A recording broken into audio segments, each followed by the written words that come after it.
Sir, आज वर्तमानपत्रांमध्ये एक जाहिरात आलेली आहे. नरेंद्र मोदींची आज मुंबईला शिवतीर्थ मैदानावर सभा होते. जाहिरातीचा आशय असा आहे की आधुनिक हिंदुस्थानाचे शिल्पकार शिवतीर्थ गाजवणार, असं आशय जाहिरात. बघा, भारतीय जनता पक्ष हा जाहिरातीवर तरारलेला पक्ष आहे. जाहिरातबाजीवरतीच खर्च करून 2014 साली नरेंद्र मोदी सत्तेवर आले. खोट्या जाहिराती, खोटी प्रसिद्धी. म्हणजे 2014 साली ज्या जाहिराती केल्या होत्या ब्लॅक अँड व्हाईट सगळ्या आपण पाहत्या, आणि आता 10 वर्षानंतरची परिस्थिती जर आपण पाहिली तर नरेंद्र मोदींनी या देशामध्ये फार मोठी क्रांती केली आहे किंवा नवीन आधुनिक हिंदुस्थान घडवलं आहे असं काय आम्हाला कधी दिसलं नाही. किंबहुना आहे तो भारत देशसुद्धा यांनी मागे ओढला अनेक वर्ष. जो देश पंडित इंदिरा गांधी, सरदार वल्लभभाई पटेल, नरसिंहराव, मनमोहन सिंग, राजीव गांधी अशा प्रधानमंत्र्यांच्या नेतृत्वाखाली हा देश निर्माण झाला, घडला. त्याच्यामध्ये नवीन असं मोदीजींनी काय केलं याचं जर त्यांनी एकदा उजळणी जर आम्हाला करायला दिली तर बरं होईल. बघा, शिवतीर्थावरती सभा मोदी घेत आहेत. त्यांच्या हातामध्ये सत्ता आहे, प्रधानमंत्री आहेत, त्यांनीच बसवलेलं एक गुलामांचं सरकार महाराष्ट्रामध्ये आहे. शिवतीर्थाला एक इतिहास आहे. शिवतीर्थावर बाजूला हिंदुहृदय सम्राट, शिवसेना प्रमुख बाळासाहेब ठाकरे, बरं का, यांची एक समाधी आहे.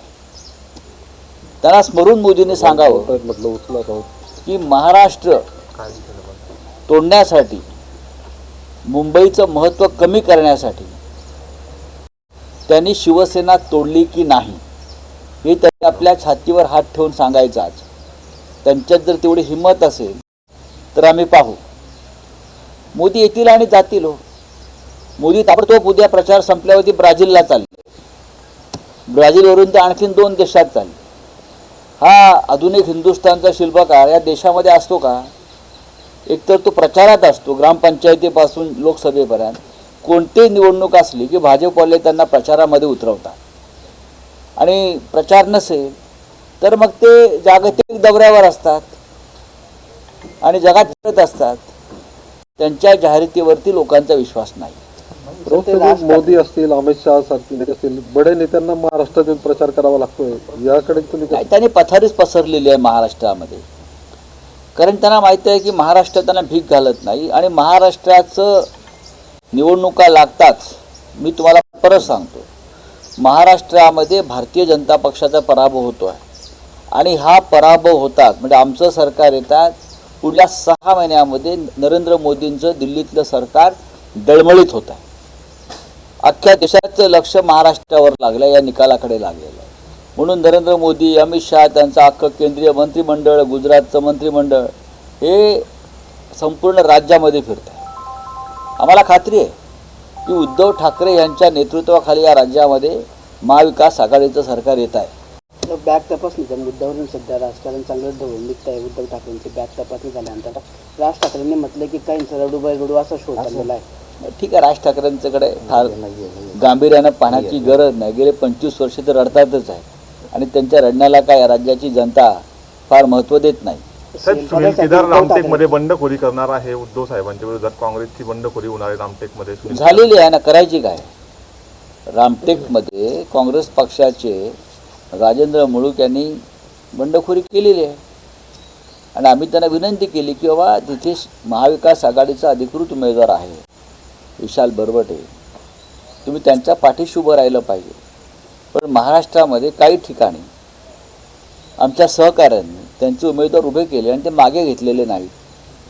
आता त्याचा काय परिणाम होतोय तो आम्हाला पाहावा लागेल. जळगाव जिल्ह्यामध्ये तिकडे पाचोऱ्यात ना, पाचोऱ्यामध्ये राष्ट्रवादी काँग्रेसचे एक उमेदवार आहेत, कोणतरी दिलीप वाघ म्हणून कोणतरी आहेत. त्यांना कोणी उभं केलं आहे मला माहीत नाही. अशा लोकांची हकलपट्टी व्हायला पाहिजे. आम्ही आमच्या पक्षातल्या अनेकांची हकलपट्टी केलेली आहे. काही ठिकाणी काँग्रेस पक्षानं सुद्धा हकलपट्टी केलेली आहे. पण श्रीगोंदा असेल, त्यानंतर पाचोरा असेल, अन्य काही ठिकाणी राष्ट्रवादी काँग्रेसचे जे उमेदवार उभे आहेत त्यांच्यावरती त्यांच्या पक्षानं कारवाई केलेली नाही आणि ती का केली नाही हे आम्हाला एक गूढ आमच्या समोर आहे. सीएम तुम्ही या संदर्भात काही चर्चा नाही केली? आम्ही माननीय शरद पवार साहेब असतील, जयंतराव पाटील असतील, सुप्रियाताई सुळे असतील, यांच्याशी आम्ही ही चर्चा केलेली आहे आणि बघू आता अजून एक पुढले काही 4-5 दिवसामध्ये काय कारवाई होते. आम्ही आमच्या सर्व बंडखोरांवरती कारवाई केली. आम्ही महाविकास आघाडीचा धर्म पाळतो. काँग्रेस पक्षानं सुद्धा 20 पेक्षा जास्त त्यांच्या बंडखोरांवर कारवाई केल्याचं माझ्या निदर्शनास आलेलं आहे आणि राष्ट्रवादी काँग्रेस पक्षानं सुद्धा त्यांच्या बंडखोरांवर कारवाई करावी अशी आमची भूमिका आहे, नाहीतर लोकांचा गोंधळ होईल. 17 तारखेला कुठं सभा होणार आहे मुंबईमध्ये? आता आज स्पष्ट होईल ते. आम्ही शिवतीर्थासंदर्भात आमची एक भूमिका आहे. 17 तारखेला हिंदू हृदय सम्राट शिवसेना प्रमुख बाळासाहेब ठाकरे यांचा स्मृतिदिन आहे आणि त्या दिवशी महाराष्ट्राच्या नव्हे देशाच्या कानाकोपऱ्यातून हिंदू हृदय सम्राटांना आदरांजली वाहण्यासाठी लाखोच्या संख्येनं लोक शिवतीर्थावर जमतात. त्याच्यामुळे ती संध्याकाळच्या सभेची परवानगी आम्हालाच मिळावी, कारण संध्याकाळपर्यंत लोक तिकडे असतील, दुसऱ्या कोणाची सभा असेल तिथे वाद होऊ शकतात, लोकांना अडवलं जाईल, त्यातून वादाची ठिणगी पडेल. हे होऊ नये आणि प्रचाराचा साधारणतः शेवटचा एक दिवस आहे, 24 तास आधी 18ला प्रचार संपतोय, पण 17 तारीख महत्त्वाची आहे. आमची विनंती आहे प्रशासनाला, निवडणूक आयोगाला की यात तुम्ही लक्ष घातलं पाहिजे.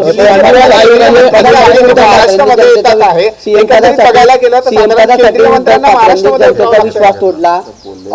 मी माझ्या स्वार्थासाठी कधी भूमिका बदलला नाही असं राज ठाकरेंनी टीका केली आहे. राज ठाकरेंचं वाचन कमी आहे, कारण ते एक उत्तम व्यंगचित्रकार आहेत. त्यांचं पूर्वी वाचन फार चांगलं होतं. त्यांनी काही पुस्तकांची निर्मिती केलेली आहे, पण अलीकडे त्यांचा बहुतेक रोजच्या दैनंदिन घडामोडीशी त्यांचा संबंध कमी झालेला दिसतो.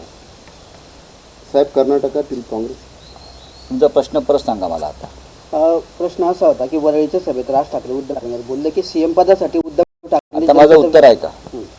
मी जे म्हणाल त्यांचं संपर्क तुटलेला आहे. 2 दिवसापूर्वी अजित पवार, त्यांचे प्रिय अजित पवार यांनी एक मुलाखत दिलेली आहे. त्या मुलाखतीमध्ये त्यांनी स्पष्ट सांगितलेलं आहे की महाराष्ट्रामध्ये सरकार पाडण्यासाठी, महाराष्ट्रामध्ये शिवसेना तोडण्यासाठी आणि राष्ट्रवादी काँग्रेस तोडण्यासाठी जी बैठक झाली त्याच्यामध्ये देवेंद्र फडणवीस आणि गौतम अडाणी उपस्थित होते. भले आता त्यांनी घुमजाव केला असेल. याचा अर्थ असा आहे की राज ठाकरे यांच्याकडे माहिती नाही नीट, आणि ते आजही गौतम अडाणी आणि फडणवीस यांची बाजू लावून धरत आहेत आणि आम्ही या महाराष्ट्राच्या हितासाठी गौतम अडाणीच्या विरुद्ध उभे आहोत. गौतम अडाणी आणि त्याचा पैसा आणि त्याला असलेला मोदी शहांचा पाठिंबा याच्यामुळेच उद्धव ठाकरे यांचं सरकार पाडण्यात आलं आणि शिवसेना तोडण्यात आली. आणि याच गौतम अडाणीच्या पैशावरती काही लोक निवडणुका लढत आहेत महाराष्ट्रात सध्या आम्हाला अडचणीत आणण्यासाठी. हे पण मी सांगतो, हे कोण तुम्हाला सांगण्याची गरज नाही. गौतम अडाणीचा पैसा या निवडणुकीमध्ये खेळतो आहे, कारण त्याला भविष्यामध्ये शिवसेना आणि शरद पवारांचा पक्ष महाराष्ट्रात नको आहे. जोपर्यंत आम्ही या महाराष्ट्रामध्ये आहोत तोपर्यंत महाराष्ट्राच्या स्वाभिमानाशी आणि मराठी माणसाच्या न्याय हक्काशी आम्ही तडजोड करणार नाही. हे कृपया माननीय सन्माननीय राज ठाकरे यांनी समजून घ्यावं. गौतम अडाणीच्या पैशावर या राज्यात जे निवडणुका लढतात त्यांनी आम्हाला ज्ञान देऊ नये. आयोगाने अनिल देशमुख यांना महाविकास आघाडीला अनैतिक आघाडी म्हटले आदित्यनाथ योगींनी. अनैतिक आणि नैतिक याच्यावरती योगी आदित्यनाथ यांनी बोलू नये. त्यांचं राज्य किती नैतिकतेच्या पायावर उभं आहे हे जाऊन तिकडे तुम्ही पाहायला पाहिजे. ज्यांच्या राज्यामध्ये राम मंदिराच्या कामात भ्रष्टाचार झाला आणि राम मंदिरालाच गळती लागली, ते कोणत्या नैतिकतेच्या गोष्टी आम्हाला सांगताय? सोडून द्यावं. चांदीवाल आयोगाने अनिल देशमुखांना क्लीन चिट दिले नाही असं उपमुख्यमंत्री देवेंद्र फडणवीस म्हणाले. मवियाचं सरकार असताना चांदीवाल आयोगाचा रिपोर्ट आला. निवडणुकांच्या काळामध्ये देवेंद्र फडणवीस कोणते कोणते चांदीवाले, सोनेवाले, लोखंडवाले अहवाल समोर आणतील आणि बोलतील त्याचा भरोसा नाही. यांच्या हातामध्ये गौतम अडाणीचा पैसा आहे आणि त्या पैशाचे हे बोल आहेत. साहेब की मला हे मान्य नाही म्हणून काय मान्य नाही? पटेंगे तो पटेंगे. त्यांनी खरोखर जर बोलले असतील तर मी त्यांचं स्वागत करतो. या महाराष्ट्रामध्ये ही भाषा चालणार नाही. महाराष्ट्र धर्म म्हणून आम्ही एक मानतो आणि त्या महाराष्ट्र धर्मात आम्ही सगळे लोक आहोत, सगळ्या जातीपातीचे लोक, धर्माचे लोक आहोत, ज्यांनी हा महाराष्ट्र घडवलेला आहे, निर्माण केलेला आहे. हा महाराष्ट्र निर्माण करताना शाहीर अमर शेख पासून शाहीर अण्णाभाऊ साठेपर्यंत असे अनेक सर्व जाती धर्माचे लोक आघाडीवरती होते आणि त्यांनी हा मुंबईसह महाराष्ट्र आम्हाला मिळवून दिला. हे ज्याला माहीत नाही ते बटेंग्यावर कटेंगी भाषा करतात.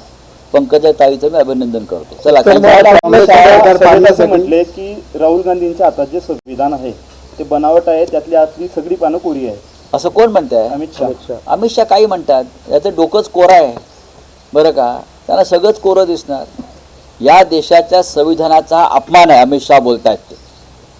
या देशाच्या संविधानाची ताकद त्यांना माहीत नाही आणि या देशाच्या संविधानामुळेच आम्ही त्यांचं बहुमत गमावलेलं आहे. त्यांनी त्यांचं बहुमताची सतरंजी आम्ही खेचून घेतलेली आहे. चला थँक्यू.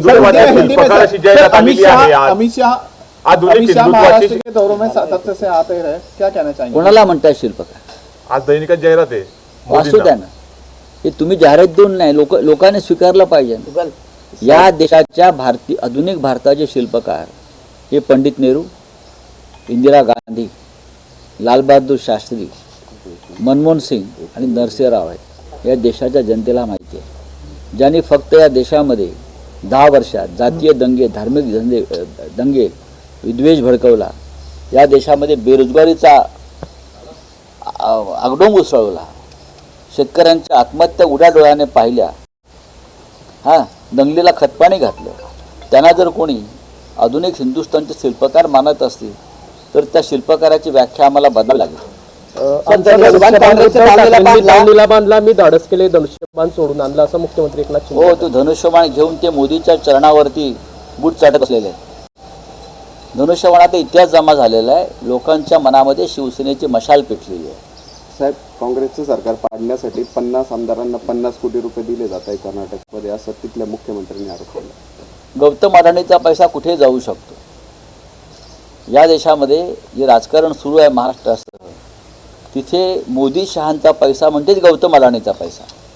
मोदी शहांची दौलत सांभाळण्याचं काम गौतम अडाणी करतात आणि त्या पैशावर या देशाचं राजकारण सडवलं जात आहे, नासवलं जात आहे. आणि हे आधुनिक हिंदुस्तानचे शिल्पकार. चला, thank you very much. Hindi sir, क्या कहना चाहेंगे? नरेंद्र मोदी और अमित शाह ये बार बार जलगांव महाराष्ट्र के दौरे पर आ रहे हैं. देखिए, नरेंद्र मोदी जी और अमित शाह जी को महाराष्ट्र में आना ही पड़ेगा. महाराष्ट्र एक ऐसा राज्य है, वहाँ जो राजनीति होती है वो राजनीति इस देश की जनता खुले आंखों से देखती है. यहाँ की राजनीति खराब करने का काम नरेंद्र मोदी जी, अमित शाह जी और गौतम अडानी ये तिकड़म ने शुरू किया है. जब ये सरकार जाएगी उनकी और महाविकास आघाड़ी जीतेगी तो सबको मालूम है अगले 6 महीने में दिल्ली की नरेंद्र मोदी की सरकार भी हिल जाएगी. इसीलिए कोशिश चल रही है ये सरकार बचाने की. लेकिन यहाँ चाहे मोदी जी हो, अमित शाह जी हो, महाराष्ट्र में वो जीत नहीं सकते. बहुमताने आमचं सरकार येईल, उत्तर महाराष्ट्रातले सगळ्या जागा मिळवतील असं स्वतः तुम्ही जिंकता की नाही याच्याविषयी लोकांच्या मनात शंका आहे. त्यांना म्हणावं, त्यांचा जो मतदारसंघ आहे त्या मतदारसंघात प्रथमच त्यांना दिलीप खोटे, मी आत्ताच माहिती घेतली, जबरदस्त आव्हान केले आणि मिस्टर महाजन कोट्यावधी रुपये तिथे फेकतायत.